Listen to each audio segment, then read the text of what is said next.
আপনারা সবাই মুড়ি ঘন্ট খেয়েছেন, অনেক কিছু ঘন্ট খেয়েছেন। এবার এটা হচ্ছে থোড়ের ঘন্ট। এই গোল গোল করে থোড় আমি কেটে নিয়েছি, কেটে এগুলোকে সিদ্ধ করে নিয়েছি। ভালো করে সিদ্ধ করে ভালো করে এটাকে ম্যাশ করছি। ম্যাশ হচ্ছে, এই যে ভালো করে ম্যাশ হচ্ছে দেখুন, একদম ভালো করে যত পারবেন ম্যাশ করবেন এটাকে। এবার কড়ার মধ্যে একটু তেল, ভালো করে একটু তেল দিয়ে দিলাম,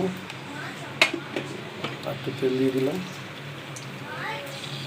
আচ্ছা, তেল গরম হয়ে গেলে শুকনো লঙ্কা, তেজপাতা আর গোটা গরম মশলা ছেড়ে দিয়ে দিলাম। আপনার এটা গরম হোক, ভালো করে এটা গরম হচ্ছে।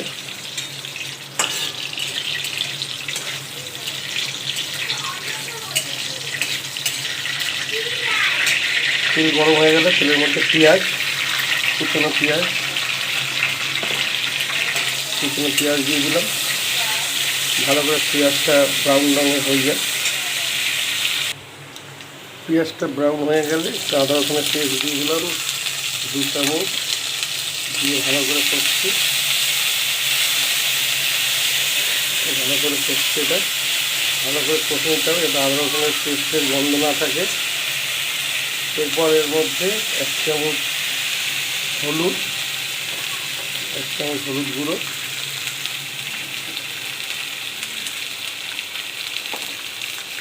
1 চামচ লঙ্কা গুঁড়ো,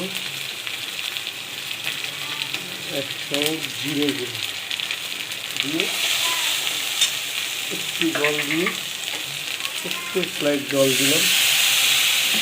জল দিয়ে ভালো করে কষতে থাকবো।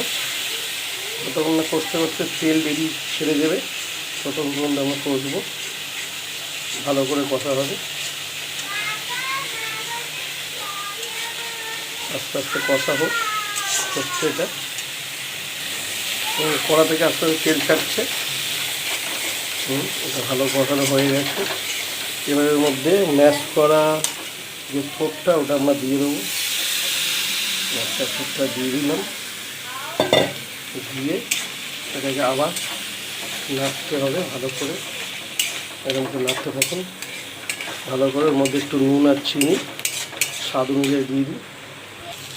আস্তে আস্তে নাড়াতে নাড়াতে দেখুন এরকম শুকিয়ে যাবে, ড্রাই হয়ে যাবে। আমাদের রেডি হয়ে গেছে আমাদের রান্না। এবার এটাকে ভালো করে নামিয়ে উপর দিয়ে ঘি আর একটু গরম মশলা ছড়িয়ে দেবেন। বাস সুন্দরভাবে পরিবেশন করুন।